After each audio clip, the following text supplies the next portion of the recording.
What is up, everybody? Welcome to another episode of Limited Resources. This episode number 368.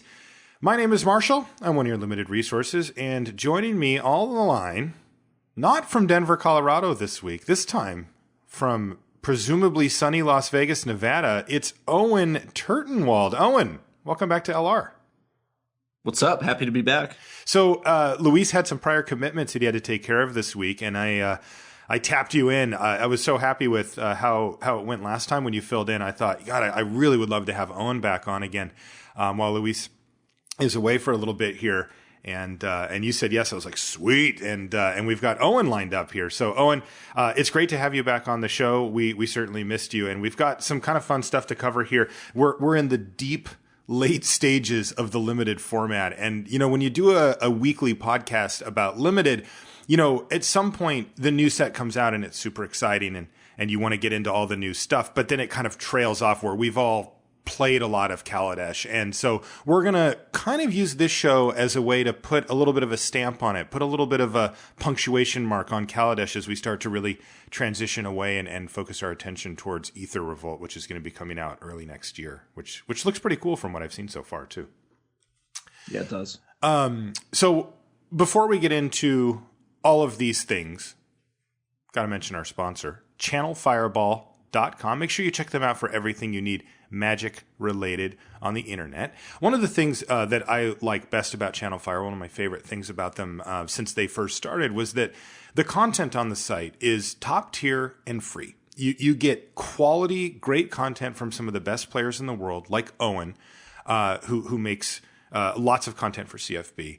And it's free. You don't have to sign up for something, and there's no monthly. It's just you show up and you can learn to get better at Magic. And, you know, one of the ways that you can learn is by watching the best. And that's, I mean, Owen, you know, a lot of people consider you the best Magic player in the world, and you make content for Channel Fireball all the time. And, you know, the thing I like about it, Owen, is that you have a similar mindset to what we have, which is we're really trying to help you improve, right? We're really trying to help your readers and viewers, as it were, for you and our listeners improve at Magic. And, you know, it's cool to see when your stuff goes up, because I know you have the same mentality that we do.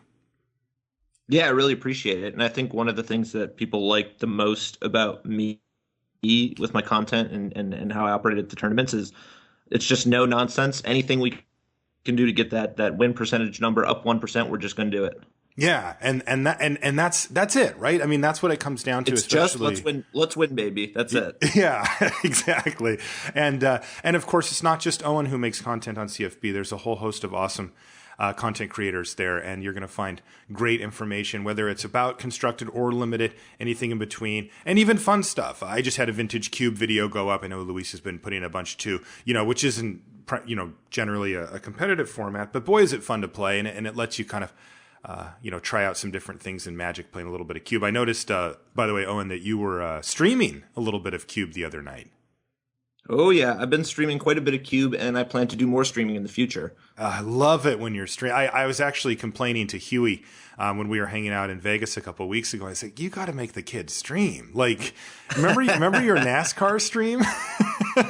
Where you just decided randomly to put a NASCAR logo. People just take hold and they love it. They just love it. I mean, I remember this stuff too. Yeah, and I love it whenever you stream, and this is me publicly urging you to stream more. Anyway, channelfireball.com, though. Make sure you check them out for all your Magic needs, especially with all that holiday money you might be getting. Hey, you know, that's a good place to go spend it. Also, the show is brought to you by you via the Patreon. You can support the show directly via patreon.com/limitedresources. And this is a way to give back to the content creators that make things that make you happy or enrich your life, or that you want to say thank you for. It's fully optional. You still get the show for free no matter what. You can quit anytime. But if you do feel like we've made your life a little better or helped you get better and you want to give back, this is the way to do it. This is a nice, official, clean way to do it. And you can set any amount you want per show. And it takes it out every time we put up a show. You can set a monthly limit to make sure you stay within any budgets that you have. You can change the amount anytime. You're not locked in. It's not like a subscription or like a thing where, you know, you have to feel like I have to, you know, if your financial situation changes, no problem. You can switch it around however works for you. And it's always no pressure in that way. You get some cool bonuses. You get a thank you card in the mail, and you get access to some cool stuff on the Patreon feed, depending on which level you end up going at. Now, one of the things that you get no matter what, if you just by being a patron, is you get entered into the giveaways. And we've got a couple of those to do right now. Owen, I've got quite a little giveaway. You know, whenever we do the Crack-A-Packs on the show, Owen, we give away all the good cards, all the rares and stuff that we open in those. And in my hand, we're about to give these away, by the way, Owen. I've got an Aaron the Relentless. Am I eligible to win them? You are not. Yeah, you and Luis are exempt from this. I'm sorry. We've got a Soromaro First to Dream, a Deadlock Trap, yeah, a Rumbling Crescendo. I have in my hand a Joven's Ferrets. Ooh, that one's nice. Yeah, see, I got a Joven Ferrets. But joking aside, I also have a Chrome Mox Masterpiece that we opened a couple of weeks ago. We're going to be giving that one away right now. So let's do that. Congratulations to our loyal listener our loyal patron of a whole week, James Holes from Dearborn, Michigan, who just signed up recently, banked it. And James, I'm going to be sending you these rares along with a limited resources deck box and a package of sleeves and a sticker. Thank you so much for that. And he gets them all? He gets all of them, buddy. I thought you were going to do them one at a time. No, he gets the whole pile. First, I'm going to be sending this Joven Ferrets to Dearborn, Michigan. Yeah, no, he gets banked it on the first try. He got the ferrets. Yes. But in the spirit of the holidays, I've got another giveaway to do. I've got an Elspeth versus Kiora dual deck here. And this one, I actually bought those recently. Oh, really? Oh, interesting. First Kiora, and I've been forcing Brock and Huey to play with me, and they're excellent. Oh, that's great. All right. So which one, just for our winner, which one, if they were to sit down against a friend, which one should they grab, the Elspeth or the Kiora deck? Well, that's a tough question because the Elspeth deck is way better, but the Kiora deck is way more fun. The Kiora deck is just like card draw and ramp and life gain, but then you don't do anything and you lose. And the Elspeth deck is just super efficient, fast creatures. So you definitely have more fun with the Kiora deck, but you're not going to win as many games. Okay, well, we'll leave that up to our winner to decide which one they want. And our winner is Eric Bankston from Skillegaten, which is in Sweden. So thank you so much. Or actually, sorry, from Jönköping. That's where that was the street that I said earlier. Thank you, Eric, for your support. We really do appreciate it. And I'm going to find the best way to get this dual decks over to Europe for you after the holidays have subsided, since it's such a busy time at the post office. But be patient. I'll make sure to get that out to you. And thanks again. We've got more giveaways coming up. And, of course, we've got Crack-A-Packs. In fact, we're going to do one right now, Owen. So why don't we get into this? We're going to do what may be our last Kaladesh Crack-A-Pack. Maybe we have one more. I can't remember. I got to check the schedule. But we are definitely getting down to business on it. This one comes through us from Roberto from Italy. Thank you so much, Roberto, for the pack. And let's see what we've got here. All right. Built to Last is our first card. We're not first picking that, are we, Owen? Nah. Yeah. It's fine, but we're not first picking it. Select for Inspection. Where did you end up coming down on Select for Inspection? Not very good. It goes up a lot in value if you have a Cloud Blazer for obvious reasons. Right. I would generally avoid it. I mean, it's kind of a small thing, but it's like when you have a Cloud Blazer, you should be much more willing to play that card. And in general, I avoid it. Okay. Subtle Strike. Nice little combat trick here. Gets one of your creatures +1/+1 counter, and one of their creatures gets shrunk down by 1 for the turn. Quite good. I'm pretty happy to have 1 in all my black decks. Yeah. Kujar Seed Sculptor, another good card. This is kind of tends to be the 2-drop that sets off the chain of awesome green commons as you work your way up the chain, hitting the Rhino. Yeah, that's pretty.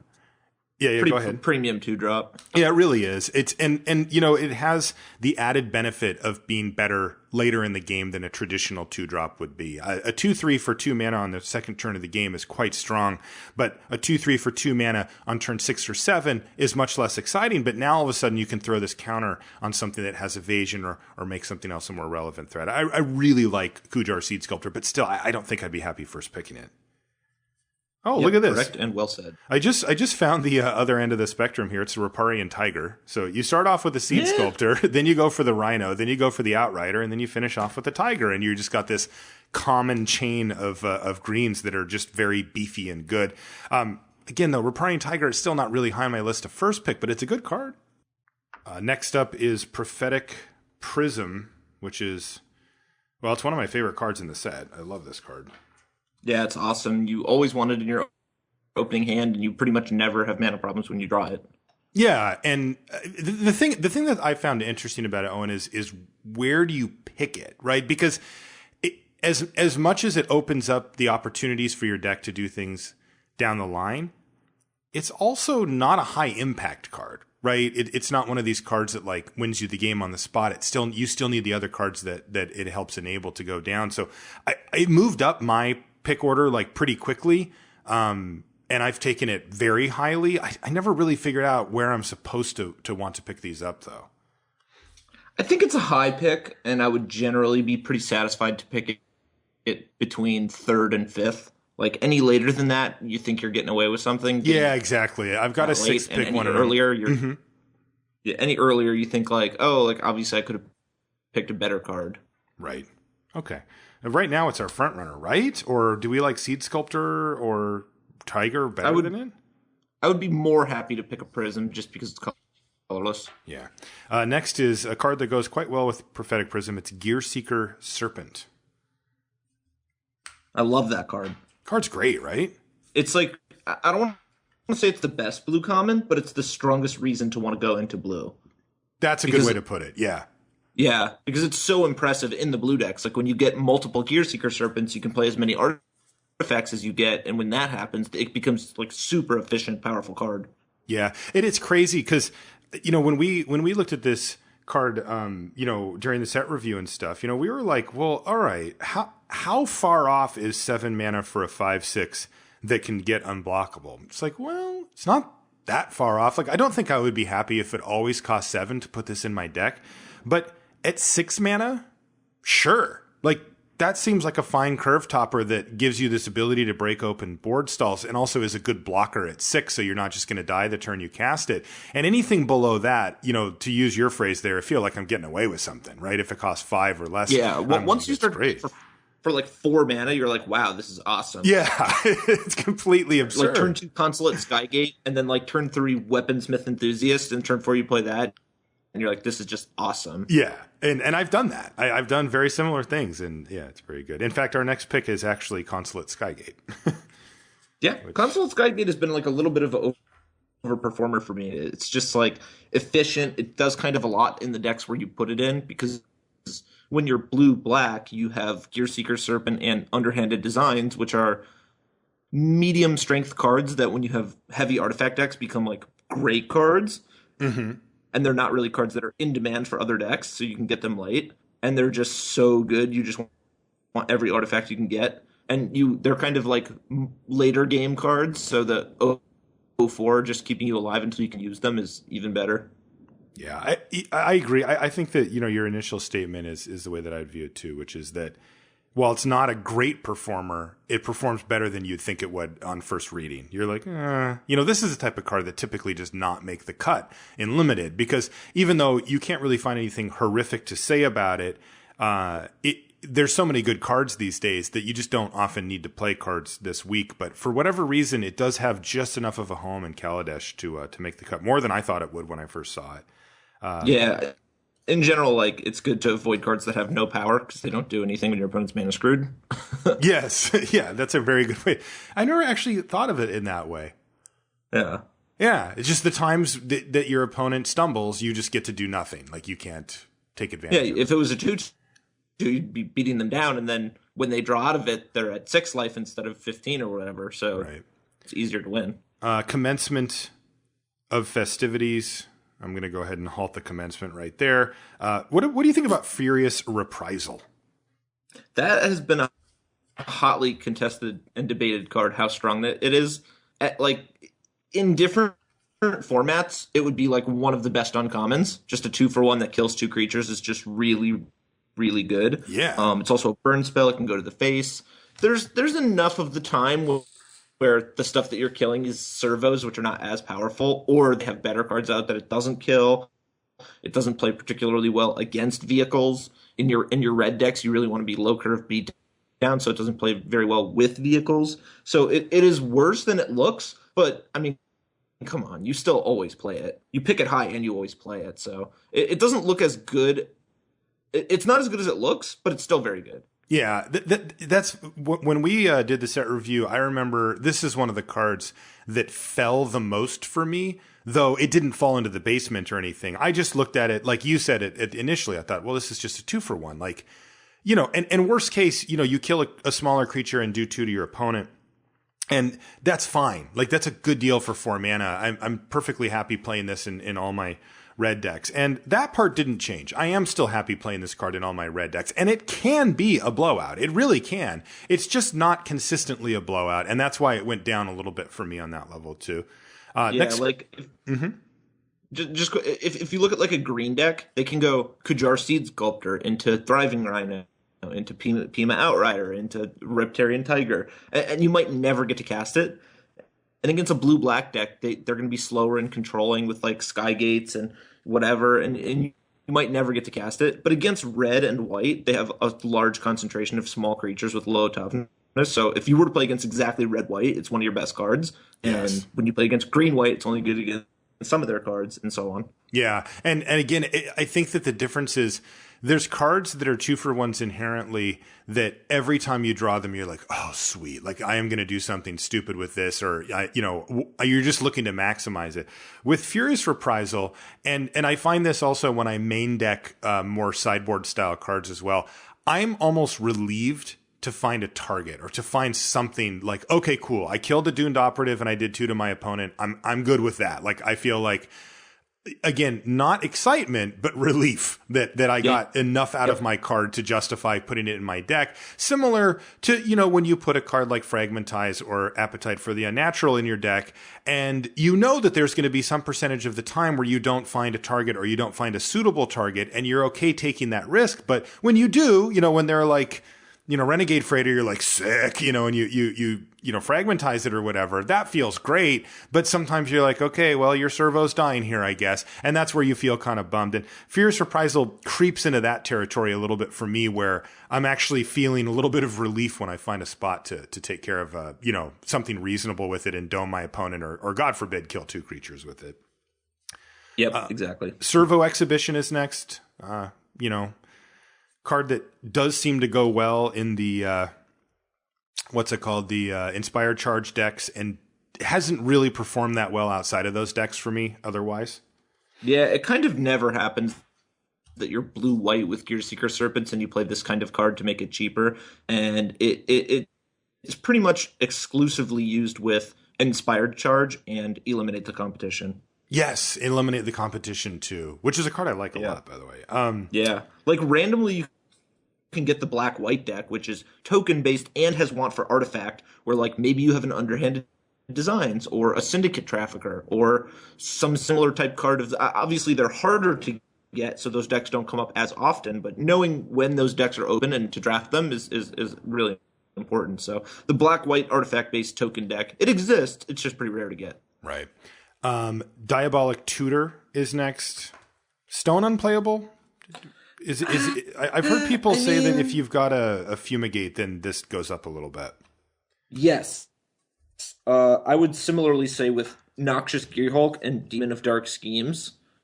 Those are 2 cards that are so powerful that when you play them, you almost always win. And all 3 of those cards, Fumigate, Noxious Gearhulk, and Demon of Dark Schemes, are cards that they have a very important role in like catching you up from behind. And when you spend turn 4 playing a Diabolic Tutor, you're almost assuredly going to be behind because you just didn't play a card that affected the table. Right. So having bombs that are powerful that win the game and also catch you back up, those would be 3 reasons why I would play that card. Okay, but that's a narrow... A Verdurous Gearhulk. Yeah. Okay. So something which is interesting in the sense that the Gearhulk does not fit the criteria of the other 3 cards, but you're saying the raw power level is still so strong that you can go turn 4 Diabolic Tutor, turn 5 Gearhulk, and still feel like it's worth it. Yeah, the power level is extremely high. Probably when you have a card like Verdurous Gearhulk, it's almost certainly the best card in both players' decks. Right. So the game kind of changes. It's really just like, I have the best card. When I play the best card, I kind of just win. And the thing about that card specifically is it costs 5 and not 6, so you could curve Tutor into Gearhulk, and when you play the Gearhulk, you could just put counters on creatures that are already in play and attack with them right away. So it seems like you lost a lot of your, tempo, for lack of a better word, not doing anything on turn 4, but then on turn 5 you got 4 power attacking. So it's kind of as if you had put a 4 power creature in play on turn 4. Sure. Yeah, that makes sense. Our rare's a bit of a flop. It's Dubious Challenge. Dubious is probably generous to this card. So it's a challenge to put this in your deck. Right. We do have a foil, though, and it's a good one. It's a Doomed Operative. Yeah, so that leaves us, I'm going to tell you the cards that I've got kind of pulled aside for consideration here. We've got a Gearseeker Serpent, a Prophetic Prism. There's a Furious Reprisal. I like the Dune Operative. And then in green, we've got the Seed Sculptor and the Tiger as well. Those are the only ones those would be kind of the ones that I pulled to the front of my pack and start sifting through. I think that as I went through, I would take out the Furious Reprisal. I wouldn't be too happy to first pick it.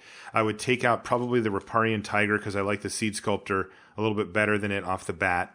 I would probably take out the Seed Sculptor because I think that Doomed Operative and Gearseeker Serpent are more powerful options, and I still have the Prophetic Prism in this pile of cards as well. So assuming that you come to the same 3 cards, and if you don't, let me know and I'll bring some of them back in. How do you parse these 3 cards?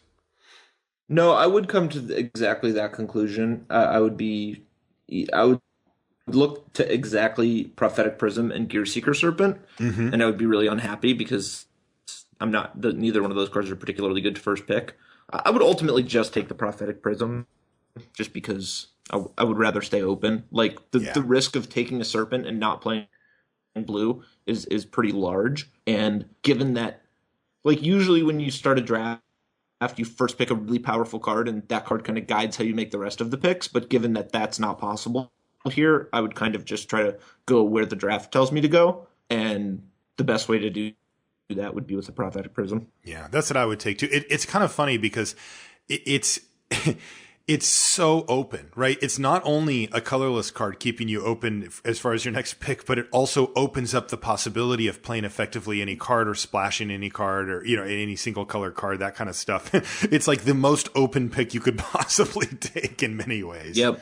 Which is kind of fun. I mean, it opens you up to playing 3 colors. If you get like a Shrewd Negotiations, that's pretty busted. You could go like an artifact theme deck. You could go anywhere, really. I mean, even like my red-green beatdown decks, if I have a couple of Welding Sparks, I just want a Prism because the cost is so low. It fixes my mana because I have lots of double green cards usually, and just having an artifact in play makes my Welding Sparks a lot better.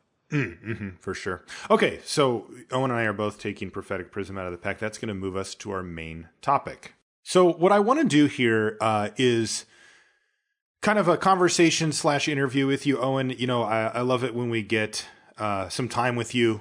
You always answer our questions so honestly and straightforwardly, and people really appreciate that. And, of course, for somebody like me who likes to do interviews, that's a great thing. And so I thought we would just kind of go back and forth. And what I've got is I've got some stuff about Kaladesh. Like I said before, I think it's a good time for us to kind of put our stamp on it. Also, I've got questions from our patrons. When we have a guest on, I'll often put up a thread on the Patreon that's specific to that guest so that people can submit questions. And because ultimately, of course, we're doing the show for the listeners, and I think it's a really good thing if we get to answer some of the questions that they specifically have for you. And then I've got, of course, questions for you too, and I'm going to kind of mishmash it in here. So let's start off with a kind of a big picture question. Not about Kaladesh, but in general. Shelby from Patreon wants to know, what's the most pervasive thought that other players have that you think is a limiting skill? Which is a kind of roundabout way, to say, what's the thing that other people are doing that screws them up the most, that limits them, that holds them back? That's a good question. Yeah, that's what I thought too. Because this is a broad, like... It's hard, right? Because for somebody like you, you are on the extreme far end of this journey, right? You're playing at near peak Owen at all times because you maintain your skill set and because you've put in the work. But a lot of us are still, working our way down that path. I have a good answer. Fire away. And this is something that I only recently realized about my own game that I've been trying to improve is often I'll not choose a constructed deck because I think that it's just too hard to play. Or at least that's what I was doing for a while. And it's an excuse that I've heard amateur, casual, and professional players make. Like even the day before, like the most striking example for me would be Birthing Pod in Modern. Oh yeah. Because at Pro Tour Valencia, which was Modern, I kind of got to the point where I thought that the Birthing Pod deck was great and there was maybe a couple of days left in testing. And I just was like, look, I'm not going to dedicate time to trying to play that deck. It's too hard. I'd rather be proficient with a different deck that's almost as good. And in the end, it was just a mistake because I think that the bar for learning a deck is not as high as it seems. And even playing the better deck at 95% proficiency is just better. And you learn as you play, like as the tournament goes on, you get better and better with your deck, like way faster. And similarly, it was after that happened, I just told myself, like, never again am I going to tell myself that a deck is too hard because I'm claiming to be a professional full-time player. Like, if it's too hard for me, then it's too hard for anyone, which just can't be the case. Like, I mean, I have to, even if I'm going to do it badly, I got to learn this thing. I got to try to force myself to play the decks that are hard to play. And the next most striking example of that for me was with the Rally the Ancestors deck, which I started to play. And when I would recommend it to people, they would tell me that it's too hard, which I thought was silly because once I had practiced it and learned how to play it, I thought it wasn't that hard. And I knew from their perspective because I was there not that long ago. And I was like, yeah, you just can't be sacrificing your ability to play good decks because they're hard to play. You have to just learn them. Do you find that the importance of the tournament coming up influences that? Like in this example, you mentioned that this was before a pro tour. And, for our listeners, they'll know, of course, that every pro tour is important to a professional Magic player, right? Of course. You get so few of them a year. And they're so important from a pro points perspective and also just from a, this is what you do, right? Like this is what it's all about for you guys is the pro tour. Does that shade that? Would you be more willing to take a relatively, a deck that, like you said, you might not be operating at full percentage to a GP than a pro tour? Or in your mind, is it like, stop making excuses. You need to just play the deck that's the best and put it on yourself to figure it out? I've definitely felt that way in the past, which like you kind of go, the tournaments are different because the level of competition is so much higher. And you would think that it's better to make a conservative choice at a Grand Prix because if you think that you're better than your opponent, why risk having your deck fail because you don't know how to use it? Right. And I kind of thought that for a while at the Pro Tour, but it's just not true. You just can't be like you could be better than people at the Pro Tour, but it's by so little that a lot of your edge comes from deck choice and overall preparation. So you can't just be like, look, I'm going to be conservative and play a good deck that I know because I just need to execute my game plan and that'll be enough to beat people. But that's just not the truth at the Pro Tour. Like the edges are so small, you can't just rely on ABC Magic. It's a recipe for getting top 32 a lot, but right. That's not what it's not what we were put on Earth to do. You can't go like, oh, I just want to get average finishes. Like if you're gonna dedicate time to playing a lot and trying to be really good and going to the Pro Tour, you got to try to win. Like that's it. You have to try to get first. Right. Richard from the Patreon wants to know. He says, to me, Kaladesh Limited seemed like it was a little too bomb heavy. Which, by the way, I find interesting. I haven't heard that quite as much. He says, if you agree, Owen, is that why the speed and curve seem better than trying for a more controlling deck in most drafts? He says, when I didn't have a bomb, it certainly felt that the pressure was the only way to win. Do you agree with that? Do you think the Kaladesh was too bomb heavy? I wouldn't say that it was bomb heavy. I don't think that that a higher percentage of the rares were bombs than is true for other formats. And I also don't think that the bombs were so much better than the other cards that they polarized gameplay. But I do agree with his statement that when you lack a bomb, you need to go for speed. Like the best way to win without a bomb is for sure speed, and the best way to beat a bomb without playing a bomb of your own is also speed. So I think that it makes the format interesting, because when you get a good rare like a Demon of Dark Schemes or a Angel of Invention, like those kinds of cards or a Fumigate, especially Fumigate, like those kinds of cards allow you to play a control deck, but playing a control deck without a rare is just a terrible idea. So it makes the format interesting. I mean, there are really good beatdown decks, and it's always like a challenge when you have a control deck to build your deck in a way that you can survive to draw your bomb. You know, I am curious. This brings up a question that I have for you that I've had discussions with a number of pros and even Wizards of the Coast people and that kind of thing about, but I don't think we've ever had the talk. So I'm curious about what your take on the bomb stuff, because one of the things that you'll hear, especially in a format that does end up having too many bombs, I agree with your take on Kaladesh Limited, by the way, that there's, yes, some very good ones, but it doesn't feel like, draft in and draft out. It's just a matter of who opened what bomb and if they cast it. That doesn't feel like that to me. But we have had formats like that. We have, Fate Reforged is the one that jumps out in recent memory, but certainly some of the old core sets were like that too, with the Titans and stuff that were just so, completely crazy. The question I have for you is, I hear the pros complain about those type of formats a lot. I think that they feel that it narrows the gap on skill when you can have a card in your deck that kind of doesn't care about how good you are at Magic. It just cares that you cast the card and the card can be nearly unbeatable. So if that's the case, the question I have for you is, do you still think that they should print those? The argument, from the other side being that it's okay because you get those bombs sometimes too, and it's good for players that are worse than you to beat you occasionally, to make sure that they keep playing and that they stay interested. And this is one way that R&D can kind of seed some bombs in there that help have that happen. What's your take on it? I agree with pretty much everything that you said. I think bombs are important, because if the packs had no rares, it would just be finding the best mix of commons and uncommons, and that would be relatively solvable. Like, one thing that is interesting to me about draft, like, number one, the most extreme example I can think of is Eldrazi Displacer. Like, okay. Not that it was an unbeatable card, but it was a card that said when you drafted it, you should draft a white colorless deck.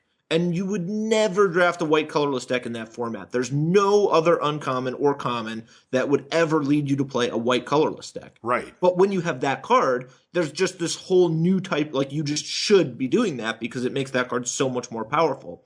So I like that there are rares that force you to draft unique and different archetypes. That adds like a lot of variety to the games and to the drafts, which I appreciate.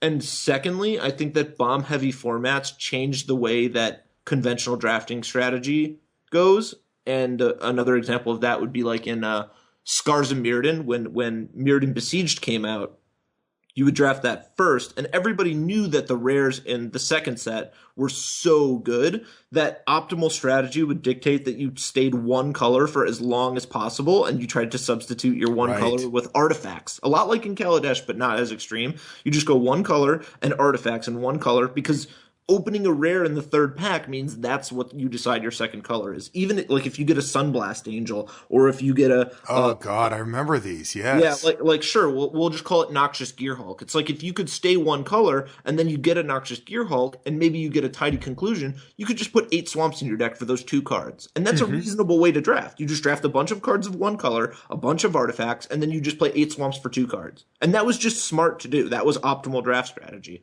So I think that the extreme bomb-heavy formats, they change the way you draft in a way that you just go like, yeah, the rares are good. I know they're good, so I'm going to play like they're good.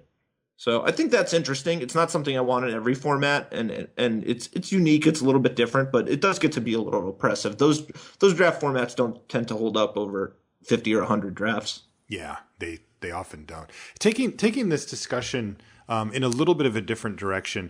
One thing that it always bothers me when I hear it. I hear this from all levels of players, including professionals. In fact, maybe more often from the professionals, and it's always kind of rubbed me the wrong way, which is when I watch them draft or when I hear them talk about it, and they take a rare, you used Eldrazi Displacer, but I'm thinking a little bit more of the cards that are more build around,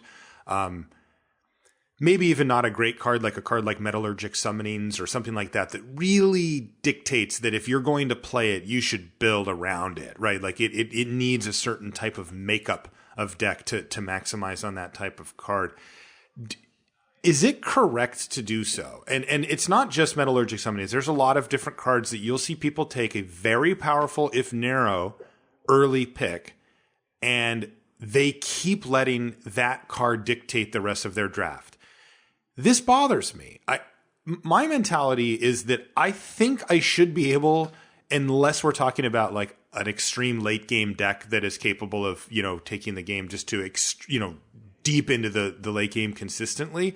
I think that I should be able to take out any card in my deck and substitute it for some replacement level common or whatever, and still have my deck be functional, without this one specific build around. Because the litmus test that I would give is if you took that card out of your deck, which is basically me just saying, let's say you never drew it, which happens sometimes, then what does your deck do? And sometimes these decks are just horrible, right? These build around decks just don't do anything unless you draw your big bomb. And it always just strikes me as like, isn't that just incorrect to do that?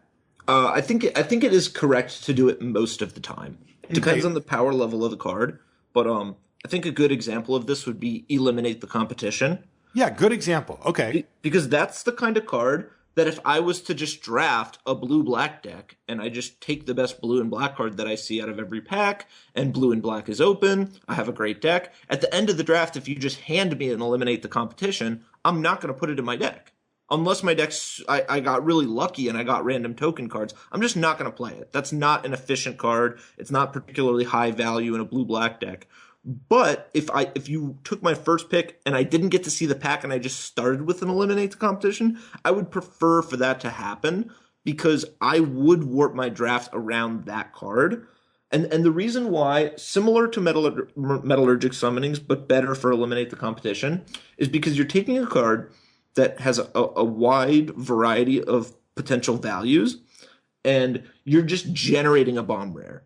You're generating the best card in either player's deck by warping your deck around it. Because when you draw it, you will almost always win. It's kind of just 5 mana for Plague Wind. You just kill every creature your opponent has. So how do you balance that against, like, are you taking less good cards to enable the possibility of turning that card into a bomb? Yes, absolutely I am. Okay. And I almost want to say that the way that you explained drafting with wanting to remove your best card and still having your deck be functional. Yeah. It's too optimistic. It's just believing that just ABC bread and butter drafting will always be good enough. But when your goal is to be going 3-0 and beating other players' good decks, like you're just going to play people who have better decks than you. If every card you have is a 5.5 or a 6 out of 10, sometimes you're going to play against someone who has 2 8s and they draw one of them and you just lose. So, and the thing is, of the potential outcomes of games, it's like your opponent doesn't draw the right number of spells. You don't draw the right number of spells. In either of those games, it doesn't matter that you have a Cogworker's Puzzle Knot, which is a 3.5 or a 4 out of 10, instead of Aviary Mechanic, which is a 5. The Mechanic is clearly a better card, but given that the Cogworker's Puzzle Knot is worse, it's not enough worse to damage the win percentage in games where you don't draw enough spells or your opponent doesn't draw enough spells. Right, that makes sense. But it still works better with, like in this case, the Eliminate the Competition. Yeah, the thing is, like, if either player has a bad draw, then it doesn't matter that your cards are on average worse because the most important thing is that one of the players has had a bad draw. And so when both players have similarly good draws, you'd rather have access to the best card in both players' decks. And by drafting in this extreme manner, like even for Metallurgic Summonings, you're making a card that's not very good, and you're turning it into the best card in either player's deck. And when you have access to the best card, that just means that, and your deck's only 40 cards. Like, your deck is small. You see a good portion of your deck, and you're playing best 2 out of 3.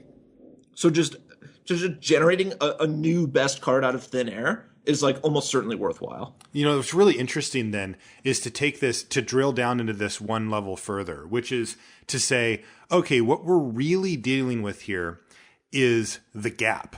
It's the gap between the card that you would take if you had the, you know, the more specific rare in your deck and the card that you would take if you didn't, right? So like I loved your example there of Aviary Mechanic versus Cogworker's Puzzle Knot, right? You're saying, look, I get it that the other card's better, but if I can switch my draft around just enough by, yes, I'm taking a slightly worse card in a vacuum, but it's much better in my deck, I'm perfectly willing to take these minor hits across the board to create a card that, you know, potentially can win me the game on the spot, or like you said, could be the best card out of either player's deck immediately. So my question, I mean, in my head, then I think, okay, so that's what I need to manage, is that gap, because how far are we willing to go, right? Let's think of a hypothetical card that is, you know, let's lengthen that gap out a little bit here, right? Let's think of two hypothetical cards. So a 2-drop white card in this case, that's not a 5,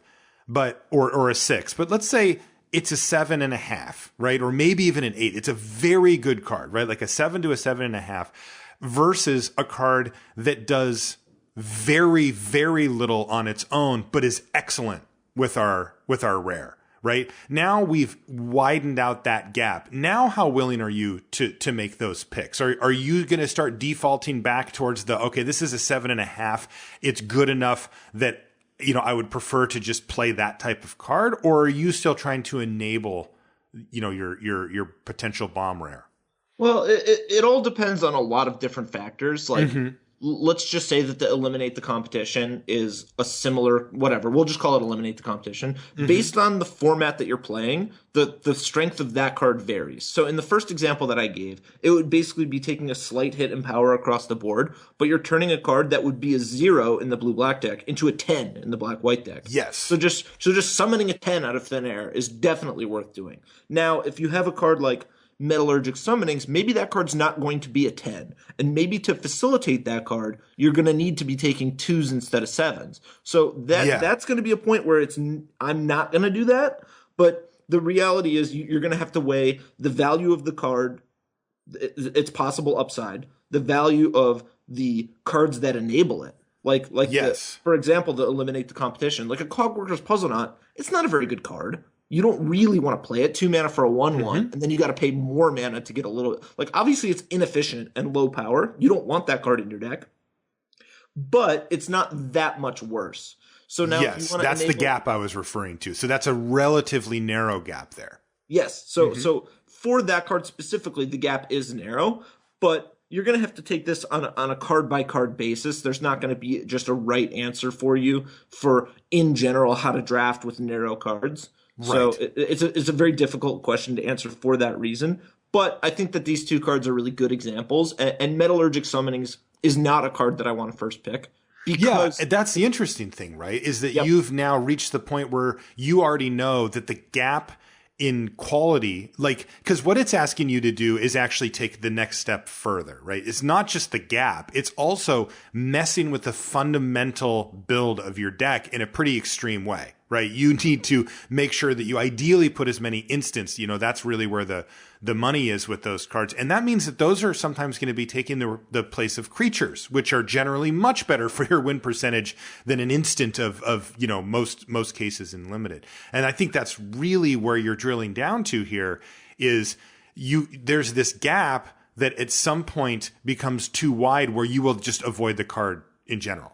Yep. And so, like, I think that the ceiling on Eliminate is higher, and there's a lot of other factors at play. Like, the cards that enable it are like Propeller Pioneer, Malthus Squad. Good cards anyway. These are just good cards. I just want these cards in my deck. And now with Metallurgic Summonings, one of the cards that I would look for is Diabolic Tutor. Because if I build my whole deck around a single card, I may not draw that card, and that's a big risk. But the thing about the tutor is it makes it so that card comes up more often. And after I have the summonings down, playing a tutor, I get a 4/4, and then I tutor for a tiny conclusion. I'm going to get a 5/5 and gain some life. Those are cards that work really well together. But obviously, just putting a tutor in your deck and drawing it standalone is not very strong. But putting a Malthus Squad in your deck and drawing it standalone is potentially quite strong. So it's similarly like you're going to have to look at all the factors at play, and this has really got to be taken on a case-by-case basis. Yeah, I love it. And of course, that's why we're here, right? Those of us who do podcasts and write articles and talk about this stuff as well, we're going to keep you up to date on the case-by-case basis. And I think that getting into the extreme nuts and bolts is a really cool way to fundamentally have a better understanding of what ends up being shorthand. Right? A lot of us will say something like, metallurgic summonings is kind of crap.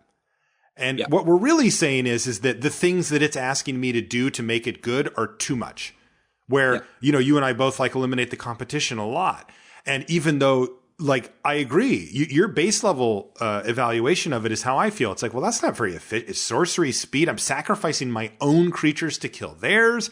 I'm down a card in the transaction. Like, how does this work out well for me? And it's like, well, look at the set and look at the cards that you can use to enable it. And there's a lot of factors that go in, like you said, case by case. I think it might be fun in a future set to actually take a few of these cases, because I think Eliminate's a great example. Another thing that I like about Eliminate, just to add to the pile here, is that a lot of the removal in the set that people play are, leave your creature on the battlefield. Your creature gets malfunctioned. Of course. Yeah. And of course. And that's just a huge way to gain advantage back again. And it's another push why we like that type of card. Another, to show a contrast to that, I think we could talk about metallurgic summonings. And, are there a lot of cheap instant speed ways to interact with your opponent's creatures? Not really. No, there's not that many. And interestingly, the point that I just made about the enchantment-based removal works against metallurgic summonings because it doesn't trigger it. So even a card like Malfunction that you may want to have a copy or two of in your metallurgic summonings deck to make sure that you stay alive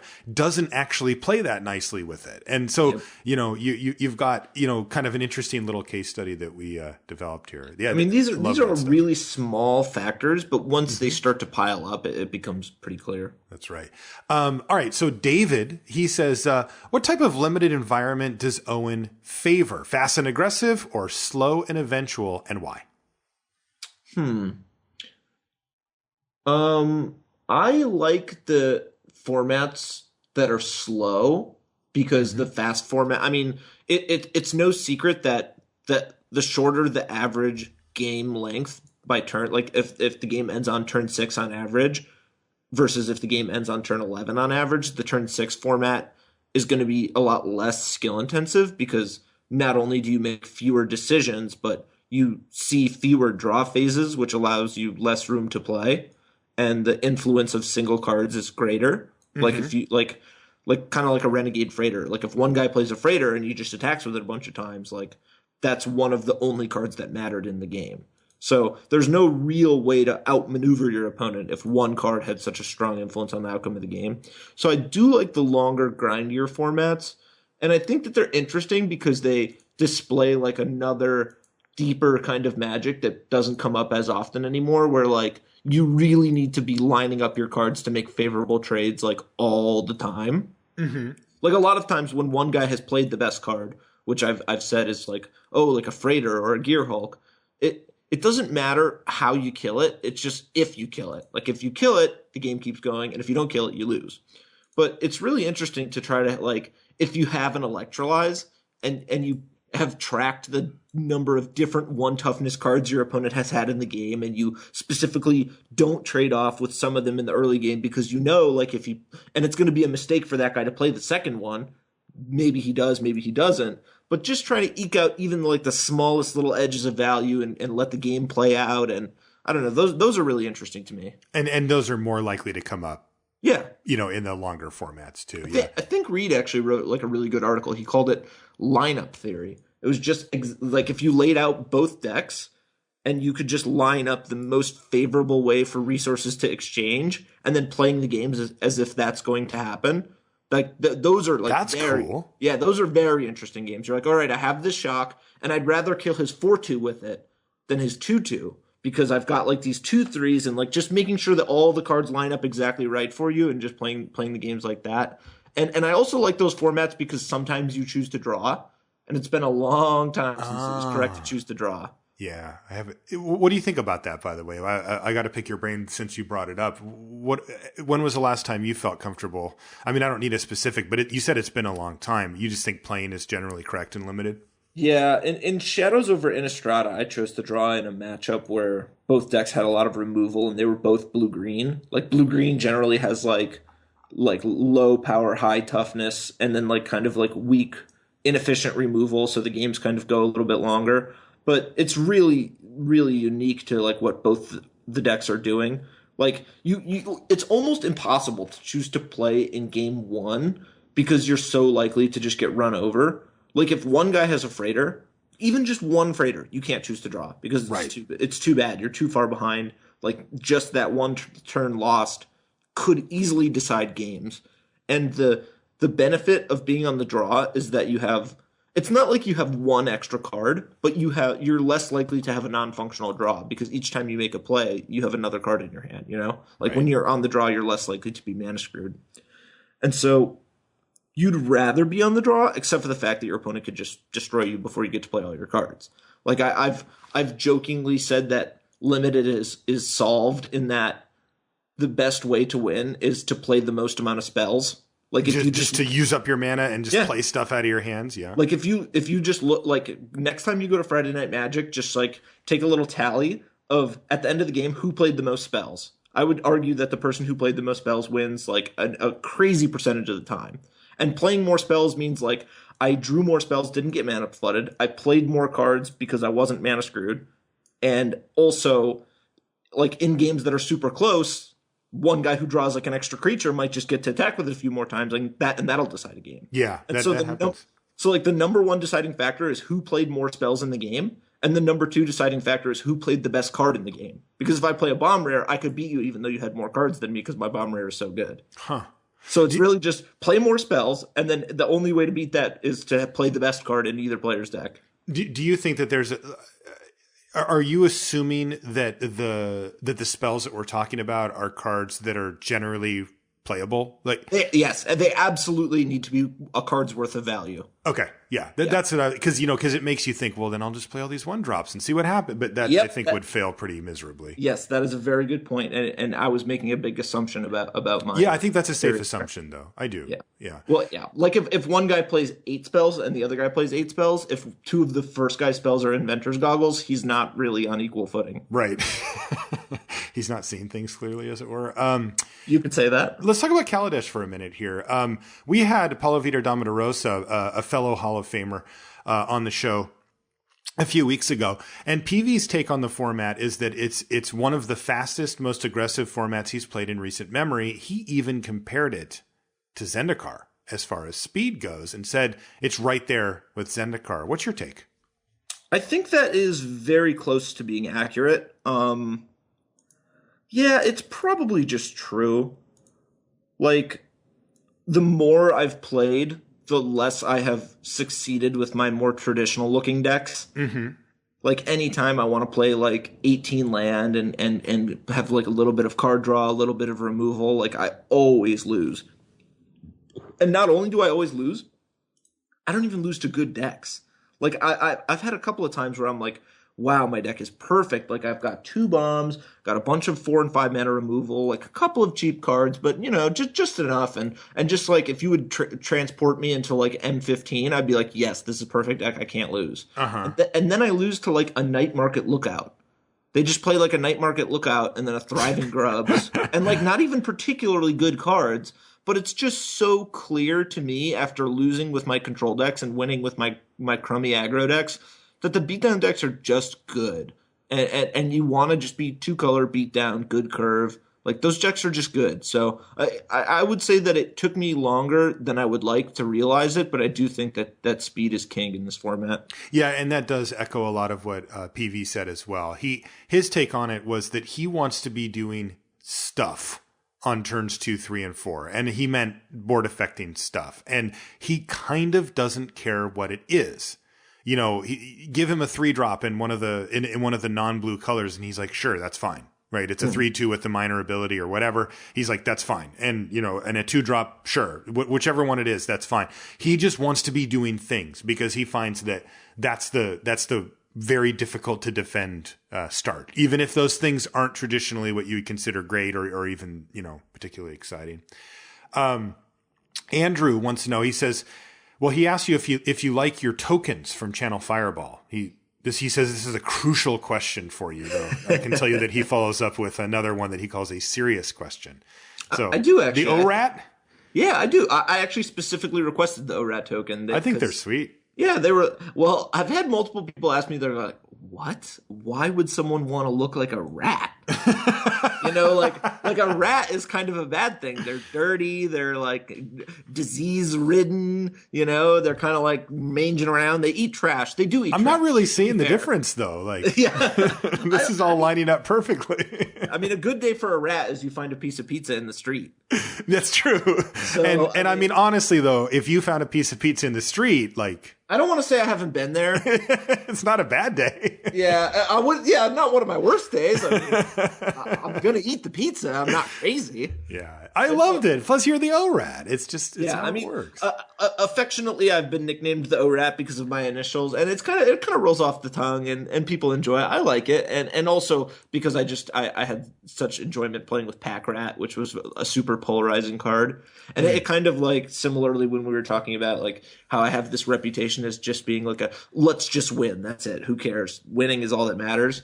And Pack Rat is kind of exactly like that type of card. It's just like, I'm going to run you over I'm just going to beat you. I'm only going to play one card because that's all I need. It's not interesting or special. It's just Pack Rat. Boom. Yeah. God. I remember Pack Rat, Pack Rat put you sitting next to me at back-to-back GPs, right? Oh, yeah. Remember that? Remember when you called it, too? I still can't believe you did that. I was like, what the hell? I was just like, you're actually here. You told me. You're like, oh, I'll see you later in that chair. I was like, okay, man. And then there you were. All right. So Andrew says, serious question, though. He says, I notice most pros wait to crack their fetch lands and evolving wilds type cards until their opponent's end step. He says it makes sense at the start of the game to disguise the deck you're playing, but do players continue doing it all game for some strategic reason, or is it just a habit at that point? He says also, does it provide a significant advantage? Because I'm always afraid I'll forget it and delay my land drops if I forget. He says, thanks for the show. Yeah, I can appreciate the last part, which is that you could forget. But with professional players, like pretty disastrous, right? It is a big error to make. It will usually be quite costly to make a mistake like that. Right. I would say that similar to the answer I gave about just playing the best deck because you can't just not make good decisions because they're hard. A lot like this, like sure you could forget, but at this level you're choosing to be a professional player. Like you can't not do something because it's hard. You just got to do it. If it's right, that's it. You just do the right thing. Mm-hmm. And you commit to remembering or coming up with a way to remember so that you basically take the idea of forgetting it off the table for yourself. Yes, yeah. I'm not going to consider that when making my decisions because we're past that. Like we're spending $80 to play in the Grand Prix and $300 to fly there and $200 on hotel and all these hours preparing. It's like I'm not going to do the thing that's not optimal because I don't trust my ability at that point. And his question was, is it so taking off the forget thing, is it a strategic choice? Yes, often it is. I was having a conversation recently about this exact thing, and I played the Aetherworks Marvel deck at the last Grand Prix, and my deck had 4 Evolving Wilds. And so it was a conscious choice about when to crack it because often you will activate the Aetherworks Marvel and you put 5 cards on the bottom of your library.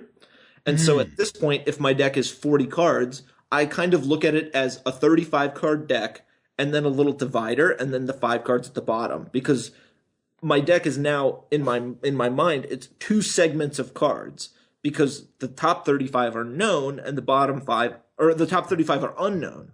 And so shuffling my library is going to remove 1 land from the 35 cards, and then it's going to put those bottom 5 back in circulation.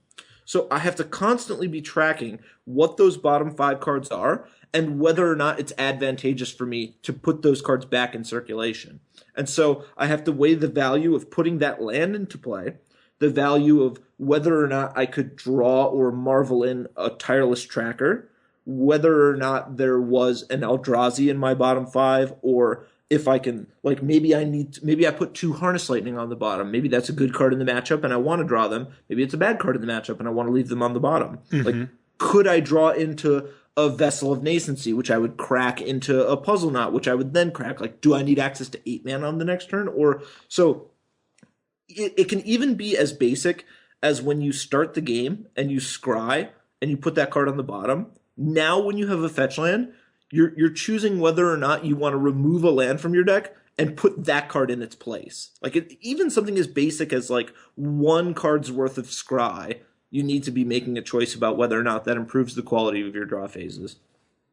Wow, that is awesome stuff. I'm sure that Andrew is going to be happy with that answer. Another Andrew. Oh, go ahead. Well, on top of that, it's like these are all like extremely deep and super marginal. They have such a small influence on the outcome of the game, but you have to balance all that with just playing well. You already have your decisions about what's in your opponent's hand, your deck, their deck, like the game's already hard to play, but then you need to be thinking about that too. So it's a lot to keep track of. Well, and this is one of the things that actually I appreciate the most about the pro community and coming from the world of poker. It's a similar mindset, and I recognize this in the pros immediately, which is that, you know, like the conversation we just had, you're willing to go very in depth on what it is that you're thinking about and why when it comes to cracking a fetch land with a specific deck, right? And you clearly have put thought into this and you're thinking about it while you're playing. Mm-hmm. The interesting thing that I think non-gamers or people who are newer to Magic or to competitive gaming they're like, so what? Like, it's not that big of a difference. Why would you, who cares, right? But the thing is that that it's not like you're like, oh, I'm 15% higher to win the match now because I decided to crack this fetch land. That's not the way that you think about things, though. And that's not how true gamers approach gaming and even sometimes life. You look at it and you say, I could have a 0 or maybe even a negative percentage here if I don't crack this, or I could have a slightly plus if I do. The question isn't how much, it's, is it there? Then I should take it. Period. Yep. Right? 100%. That's it. And that's just one of those things that your average everyday person, you know, our grandparents or our parent, you know, they don't get that. They don't see, they're just like, oh, so what? It's like, to them, it's reaching down to pick up a penny, right? Yep. It's like, whatever, like the penny doesn't change anything realistically for me. And so I'm just going to not bother. I'm just going to leave the penny on the ground. And, you know, but for gamers, we know that you put in all this work to get as good as you are. And the problem is the guy sitting next to you or the girl sitting across from you, they have too. And so the edges that you get are these little corner cases and these small things. And the truth of it is that you get to see the proof play itself out over the long term, not in the short term. It's hard to see any, you know, percentage gain or whatever that you get off of a minor play like that within one game. But when you put yourself to the professional level of play and then make decisions on that level, then you become Owen Turtenwald level of play, rather than, you know, gold level pro who's always on the pro tour, but never can quite get to that Hall of Fame, you know, upper echelon type play. And, it sounds crazy, but that is the difference. That is, it's, and what I mean by that, by the way, is not that Owen cracked his fetch land or didn't crack his fetch land. It's the mentality. It's the approach. That's the key. I really like the example of whether or not you pick up the penny, because in real life, I wouldn't pick up the penny. I wouldn't either. But imagine somehow you're like on supermarket sweep, and it's all that matters is how much money you have at the end of the game. Obviously, you pick up the penny. You would be crazy not to. Right. So when you put it in the confines of a tournament, a competition where there's just winning and losing and trying to attain that goal of winning, if you can improve your chances, you just do it. You just have to do it. And it is funny because a lot of those things don't translate to real life. Like, I think you could make a good argument that bending down to pick up a penny, taking the time and carrying around a penny, and then putting a penny in some container until you finally put it into a roll and then go get your 50 cents is not worth it. I think you can make a very compelling argument that that's just a minus EV play to be walking down the street, cross a penny, go, okay, I saw a penny on the ground, I could pick it up, and you wouldn't, right? But the key is that, like you said, when you put yourself in an environment where all that matters is picking up every tiny percentage that you can and adding all of those up to make a win, well, you pick up the damn penny. Andrew, another Andrew says, first he says, congrats on being inducted into the Hall of Fame, Owen. And, I've already had a chance to personally tell you congrats and how proud of I was for that. But, congrats, on the show. I think that it's super awesome. And I think you're a great representation of the pro community in the Hall of Fame. So congrats to that. from both me and Andrew. He says, as one of the game's greats, do you have any heuristics you can share with us regarding mulligan decisions? He says, since you play so many formats at such a high level, in some cases required to go from format to format, like at the World Championships or even at the Pro Tour where you're going from limited to constructed. He says, does your in-game mindset change significantly from format to format? How do you get yourself in the zone for optimum limited performance? Thanks for taking the time to answer. So he's kind of got two different questions here. One of them is, do you have any heuristics? Do you have any shortcuts for mulligan decisions? And the other one is, how do you prepare yourself mentally from going to different formats within one tournament or from weekend to weekend? Well, I would say that mulligan decisions are one of the most difficult parts of Magic, and I have been constantly trying to improve my ability to mulligan. And the one thing I've noticed across the board is the more I ask questions about mulliganing, the more like diversity and discourse that I receive, even from expert players. You'll get one person that says like, I would mulligan not close, and the next person says I would keep not close. I know. And you want fireworks? Put a keeper mull up on Twitter, and it just goes. Yeah. Yep. It is extremely difficult. So there's definitely no shortcuts that I have. I will say that for each format, I do mulligan drastically differently. Like in Modern, I mulligan a lot, and in Sealed Deck, I barely ever mulligan. And in Standard, I've been mulliganing more in Standard. Like, I would say similarly to the point I made about the average turn length per game, which you're never going to know because it takes too long of getting data and calculating. Obviously, that's not important. What's important is just a general feel. If you think that the format's really fast, then mulligans hurt you less. Because mulligans are bad, number one, because you could have a non-functional hand. You could get no lands or you could get mana screwed. When you have fewer total cards in your hand, there's a higher chance of there being a glaring flaw with what you have, with what you're dealt. And I would say that that's been mitigated by the Scry 1 mulligan rule, and people have been very slow to adapt that, like especially pro players. When you've been playing Magic at the highest level for 10 years, and then they change the way that mulligans work, you can't just throw away everything that you knew about mulligans and start from scratch. So I would think that, in general, you should be mulliganing more often from 7 to 6 and less often from 6 to 5 because of the Scry rule. And I'll also say, the point I was getting to is, when the games are short, you should mulligan more often. Like Modern, usually the games end on turn 4 or 5. Yeah. That means that mulligans hurt you a lot less, because not only could you have a non-functional hand, but the other reason that mulligans are bad is because you're being deprived of resources, which, as the game lasts longer, you're able to play out all of your resources. Like, one could argue that if you win a game and you still have spells and lands left in your hand that you have yet to play, that a mulligan didn't change the game at all, because you played as many cards as you could, and that ended the game. So there's really, it's almost as if the mulligan didn't happen when you are able to have resources remaining at the end of the game. Similarly, if you mulligan and you lose before you get to play all your cards, it's also as if the mulligan didn't happen at all.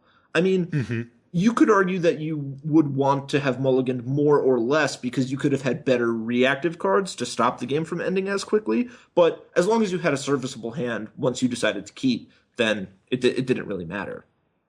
What about changing formats? Changing formats is a good point.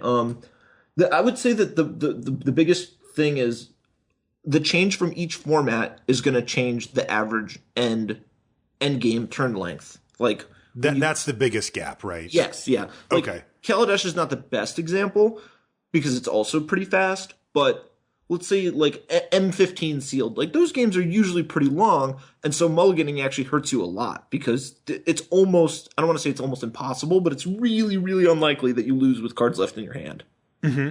Because it's just not, like, the cards aren't that aggressive. You're going to have time to play out your cards. You're really just looking, and even, like, reasons why you would mulligan, excluding all lands or no lands, would be that your draw is really slow, or that your draw has an obvious flaw. Like, let's say a hand is 2 mountains, a plains, 2 built to last, and 2 built to smash. Okay. Like this is a pretty bad hand. You have an obvious flaw in that you don't have a creature, and you have cards that are very sensitive to you having a creature. So this is not a hand that I would want to have, and I would consider mulliganing it. But in a slower format, if the example was a little bit less extreme, you could argue that you're going to have time to draw into a creature, which will let you utilize all your cards. Right. So in a slower format, I mean that maybe that's a bad example because these are aggressively based combat tricks. Maybe they're like a creature aura, and you have like a disenchant, which maybe you can't use. You could argue that you're going to have time to draw into a card to let you facilitate the cards that you do have. And in slower formats, I would be more willing to keep hands like that. But in faster formats, you got to just mulligan. You know what's interesting is I've been thinking about mulligan decisions and how we make them a lot. And it stemmed from actually the podcast, because one of the things that we try to hit on this show, right, is one of the fundamental problems that I see that limited players make is they choose and play bad cards. Or they choose and play too many cards that don't affect the board in any meaningful way. And so they look at their opening hand and it's like a card draw spell and an equipment and, you know, a really slow removal spell and like maybe a creature, and their opponent, like, you know, is Paulo and he just goes bad creature, medium creature, okay creature. And you're just like, wow, I'm way behind. I just can't, you know, compete with these. And so what we try to teach on the show, aiming at the biggest chunk of our audience does span the full width of basically new players to, you know, players that play on the Pro Tour. But the biggest chunk of them are people that draft between 1 to 2 times a week, either on Magic Online or at a local shop or with their friends. And when I am at a local shop and I see how people draft and what they do, I see the biggest issue being not building fundamentally sound decks, right? So what we try to teach is a more fundamental approach. And then when you master that, you get to start building these more crazy decks or take these higher risk plays or these type of things, right? But to me, if you're still playing cards that are what you and I would consider unplayable, you've got bigger problems than understanding, you know, like the differences in our discussion about build around bombs and that kind of thing, right? I totally agree. Yeah. So what we're preaching here is to play, you know, 15 to 18 creatures. You know, you're going to play 17 lands in most formats. You're going to want to pay attention to your creature curve so that you have a significant number of 2-drops and 3-drops, and then it trails off at 4 and up. You have to have a damn good reason to play a 7-drop in most formats. These are the type of fundamental things that we're trying to teach. And this is the interesting part about mulliganing.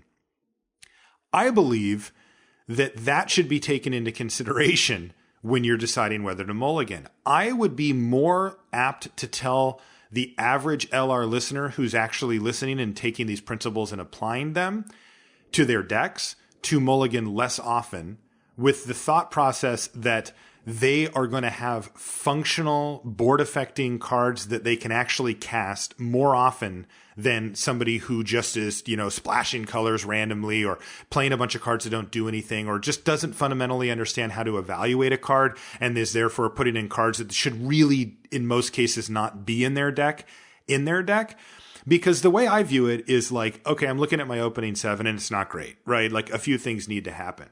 Well, if I've built a fundamentally solid deck in Limited, I should have the expectation that I'm going to draw a mix of land and spells, that I'm going to draw cards that I can cast, as in I'm not overreaching as far as splashing goes or playing a bunch of 7-drops in my deck, that I've built my mana in a reasonable way that lets me cast cards that cost double mana if those are in my deck, and that it's more akin to the 7 cards that I'm looking at plus at least 5, right? Like in most limited games, 4 to 5 cards. So a more accurate picture of what my mulligan decision looks like is what's the top 11 or 12 cards of my deck rather than just the top 7 that I'm looking at, because people tend to kind of fence that in and say, well, this doesn't do anything.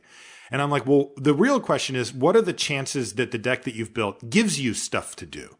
And if you've built a fundamentally sound deck, it's probably pretty good. Like, you know, you've probably put enough lands in and enough creatures and enough, pay attention to your curve where you're going to be able to play spells and interact with your opponent and actually affect the board. And then, you know, get yourself to the late game if that's where you're going or whatever.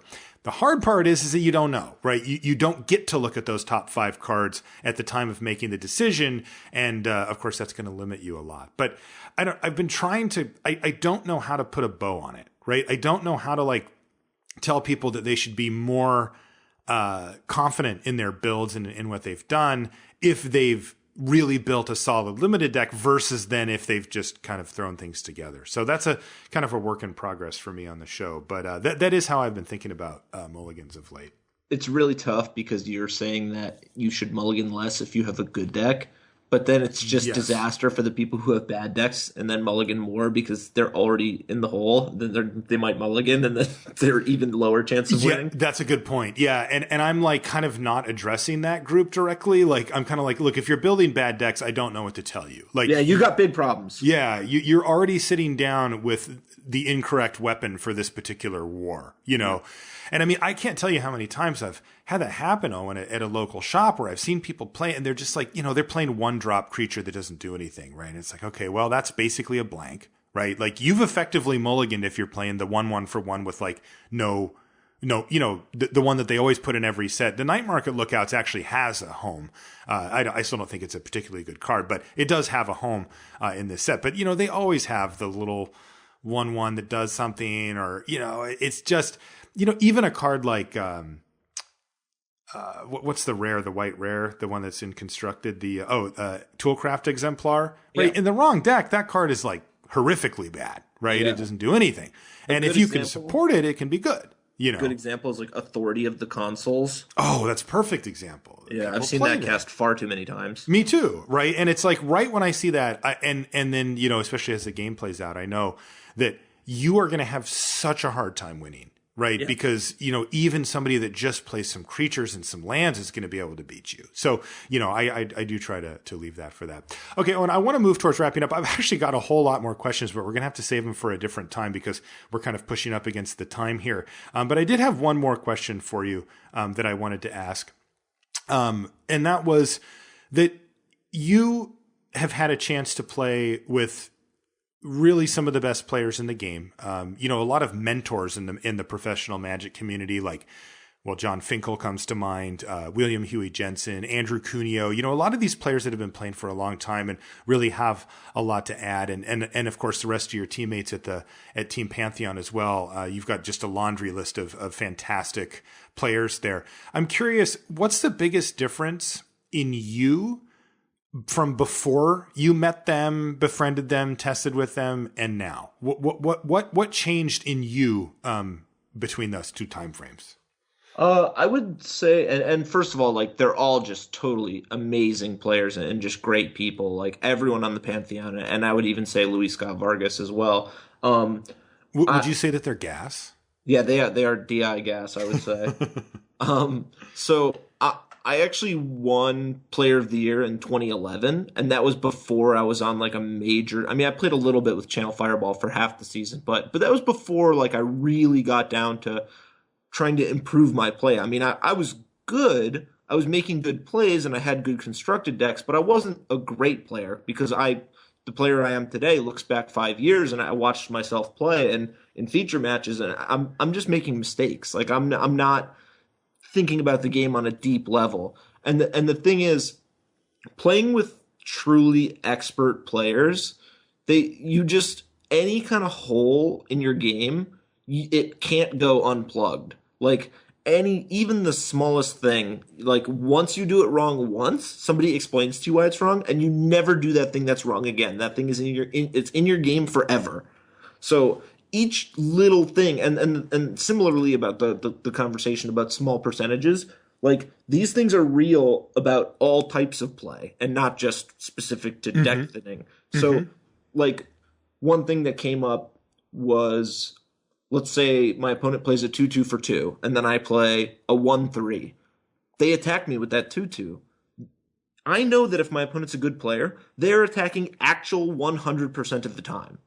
And normally, if some person attacks me with a 2/2 into a 1/3, I'll just go, well, I wonder what their trick is. Like, why would they be doing that?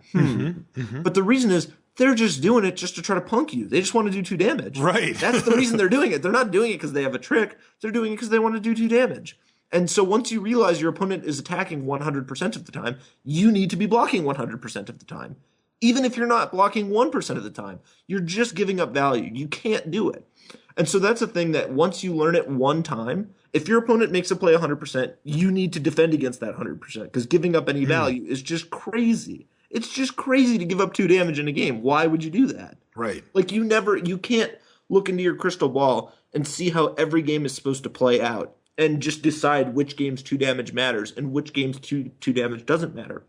It's arrogant to assume that you know the exact right percentage of games that 2 damage doesn't matter and to take that 2 damage. Right. Because you do not know that. And that's a important thing too, of course, is to understand what you don't know.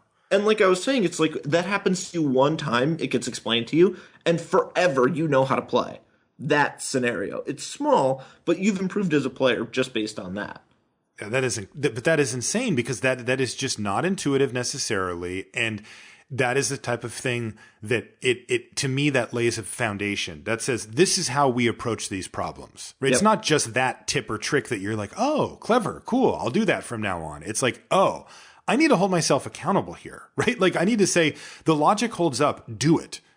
Like don't sit there in game number 30 where you're like, well, they could be attacking, but he's like, no, I understand what the dynamics are at play here. And, not to belabor the poker point, but this comes up in poker all the time, especially if you play in tournament poker where players are often effectively forced, if they're following any type of strategy at all, to make a certain play. You know that effectively 100% of the time the player is going to do this. And I don't want to get into I know you know this stuff too because you play sometimes, but people shoving on the button or whatever, when they're short stacked, like they're going to do that. There's just literally no 2 cards that they don't have in certain scenarios where they're not, where they're going to not do that. And so when your mentality comes up, you're not thinking to yourself, well, what if they have aces, right? You're just like, no, I already knew that if this set of circumstances happened where it folded to this person, they were going to shove no matter what. And then you can start working on your strategy to defend against that, knowing that they were going to do that every single time. And this is a similar spot to what you described where, like you said, any good player is going to make that play 100% of the time. And now you can adjust accordingly. Yeah, I had a spot come up at it was at Pro Tour Battle for Zendikar. I had 2 creatures out, and I had no cards in hand, and I drew, and I attacked with both my 2/2s, and my opponent had a Sky Skimmer, the 0/4. Oh, yeah. And he thinks for a minute, and he just takes 4. But the reality is, I would attack with my 2 2/2s no matter what I drew, because I knew that if he blocked one of them, he would take 2 damage. So any card that comes off the top of my deck, I make that play. So for him to think that I'm doing it because I had some kind of trick is just totally crazy. And this was a good player. It was like a gold pro, like had a bunch of good results. And the thing is, even a good player can make a mistake like that. But when you take it, if you look at it top down, the game from your opponent's perspective, you know that they're just always attacking there. And so you always need to be blocking. So trying to think about whether or not they have a trick, like you're just giving up value. So I think that the question of what I've learned from those great players is it's small, but it's each time you learn a little new lesson, it just sticks with you forever. And so that's probably the most meaningful part of playing with better players. Man, how did you get so lucky to get on that team? Like, have you seen who's on that team? It's just... I have a very high, I hold them in very high regard. I think they're all just excellent players and excellent people. And it's pretty lucky that I get to play with them, but also it's like I've been playing Magic for 10 years. It's like you run into good people eventually. Once you start doing really well and playing really hard and trying your best, anybody could be where I am if they followed the steps that I followed. Yeah. And I mean, I was being facetious with luck. You certainly earned your spot there. I mean, fortune happens, but you also earned your spot there and earned their respect as well. Because there's a good chance that you show up and they're like, who is this kid? Get out of here. Right? If you weren't good or if you didn't get along with the team, it doesn't. For sure, that's happened to me on different teams in the past. Yeah. I mean, it's not like I started out where I am now. It takes hard work and you realize what you're doing badly, both in terms of plays you make in a tournament and interactions that you have with other people. Yeah, totally. Owen, thanks so much for coming on the show. You blow my mind every time you come on, and I know that our audience just loves stuff like this, and they're going to absolutely love this episode. I really appreciate it. Where can people find you and find your stuff online? I am primarily on Twitter at Owen Turtenwald. And I've got some nice projects I'm working on right now that I can't talk about just yet, but there will be a lot of information on my Twitter soon. So okay, that's cool. We'll be keeping an eye out for that. By the way, one of the questions that I couldn't get to was, what does it feel like to have the best Twitter name of all time? So yeah, that was nice. Yeah. I do like it very much. Owen Turtenwald is a good one. That is going to do it for the show this week. If you want to find me on social media, I am Marshall_LR. You can find everything related to the podcast at lrcast.com.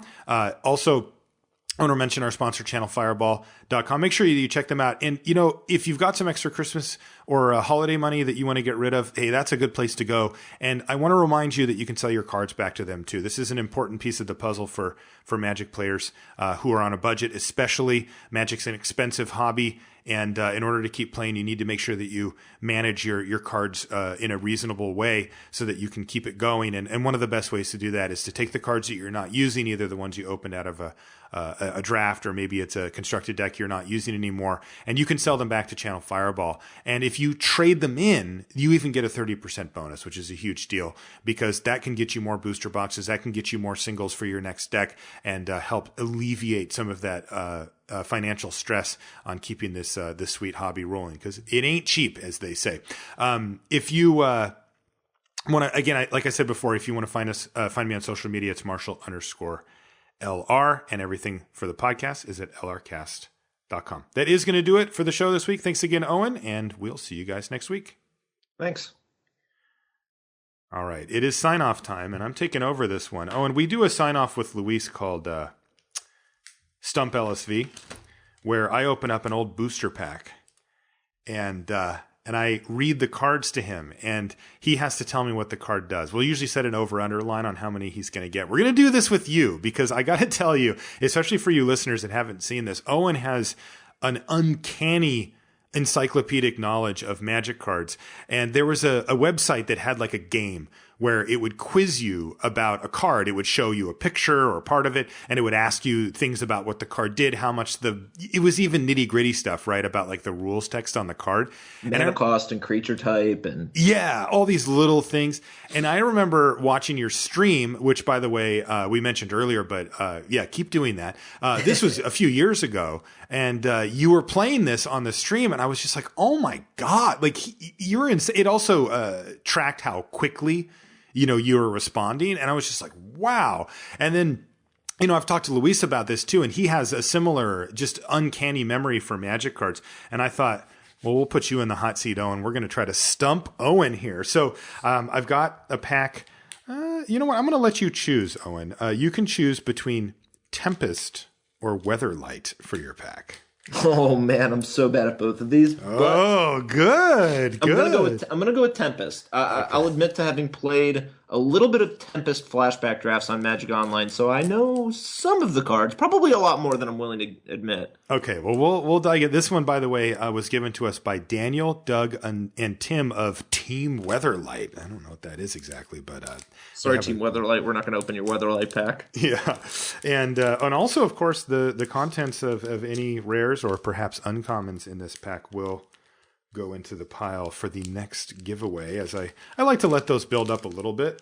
Open a Wasteland, why don't you? All your loyal patrons deserve it. I agree. Let's do that. Although I'm having a hard time getting into this because they taped up the top. All right, there we go. They put their logo, the Team Weatherlight logo, on it. Okay, now, Owen, I believe that there's no basics in these packs, right? Yeah, so 2, 3, 4. There should be 15, right? Yeah, I think there's 15 cards. 3, 4, 5, 6, 7, 8, 9, 10, 11, 12, 13. Yes, there's 15. Now, what do you think? What's the line for number that you're going to be able to get? And I'll tell you, I'm not super strict. I'm pretty strict. Like if you miss something fundamental, then I'll ding you for it. But if you're close, I end up giving it to you. Like if I can tell you knew what the card did, then you. I think I'm going to get 12.5. 12.5. 12.5 is the line. All right, let's do this. I think that the rares are actually in the front for these. Or maybe it's the uncommons. Yeah. All right. I'm just going to go in this order. First up, Mannequin. Mannequin? Crap. I know Milliken. I'm going to guess that Mannequin is a 2 colorless mana artifact creature. It's a 1/1 and it taps for a colorless mana. You did it.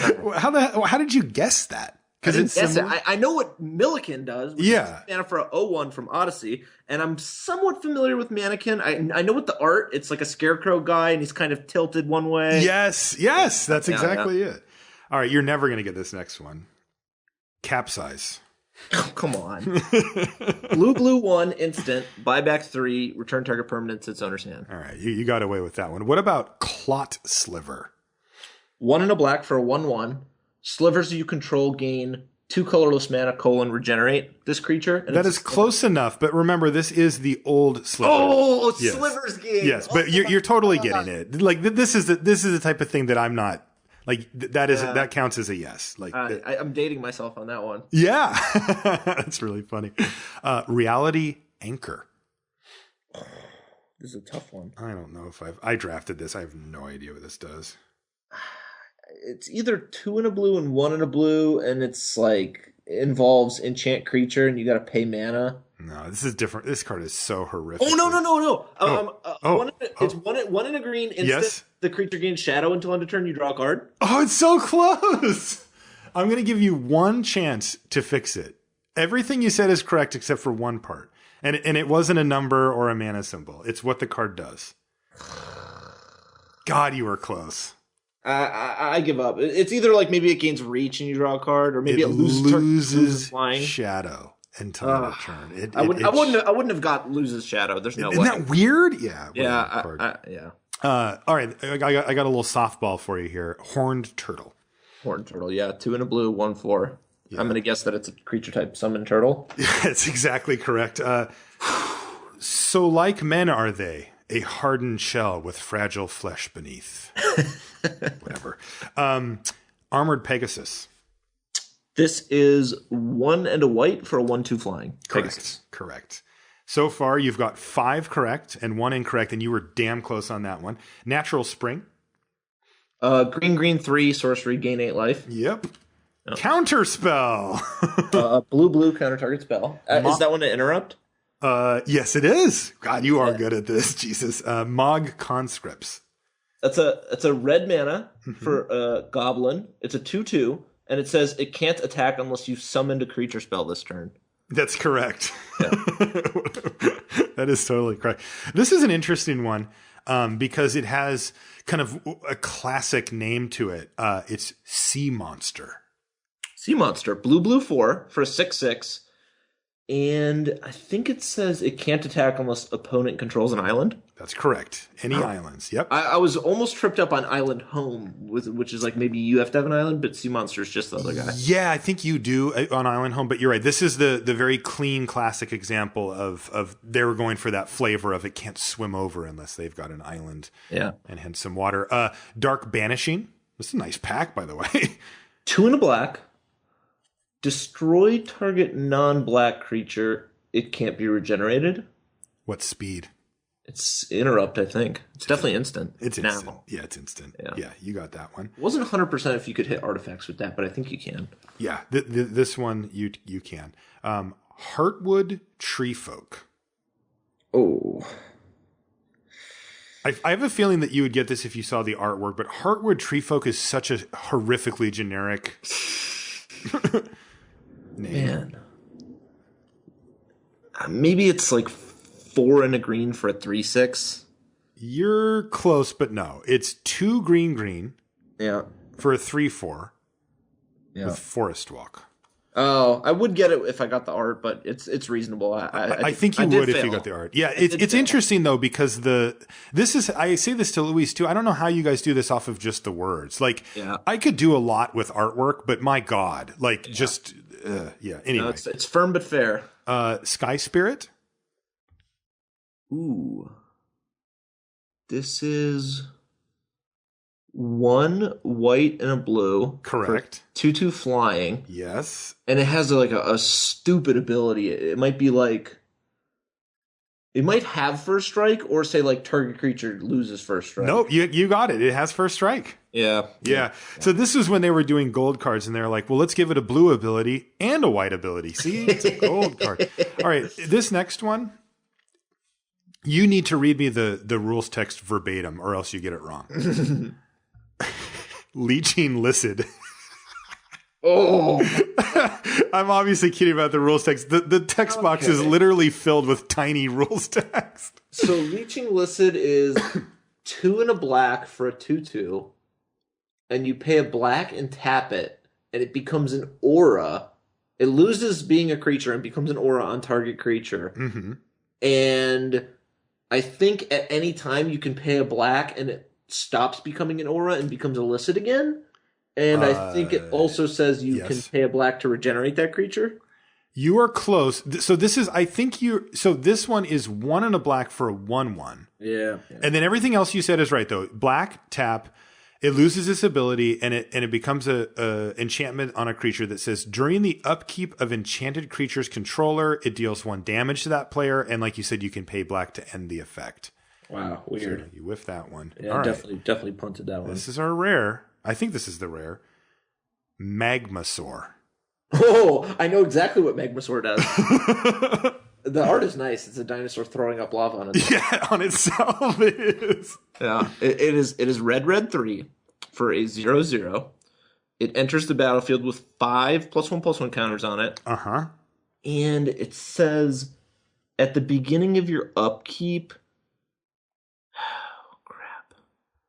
At the beginning of your upkeep, you either add or remove counters. Okay, it's remove. You're right. It does a thing where it dies and deals damage to all other creatures and players equal to the number of counters. That is correct. So it says during your upkeep, which would be now at the beginning of your upkeep, remove a +1/+1 counter from Magmasaur or sacrifice it, and it does 1 damage for each +1/+1 counter on it to each creature without flying in each player. Yeah. I'm definitely giving you that one. Yes. All right. So this puts you at 12 correct, right? Yeah. Wow, nice line, by the way. Yeah, I mean, I was close on the listed, but I definitely did not get that it dealt damage, and the whole regenerate thing was a bit half-cocked. That's just... Yeah, and I consulted our judges, and they said that was a key element to the card. Yeah, it was. All right, so nice work, Owen. I am duly impressed, and now I got to figure out a way for you and Luis to have a fight, because this is just, you guys are I can tell you guys are very similar skill level at this game, and it would be super fun to watch. Okay, that's going to do it. Thanks again, Owen. Thanks.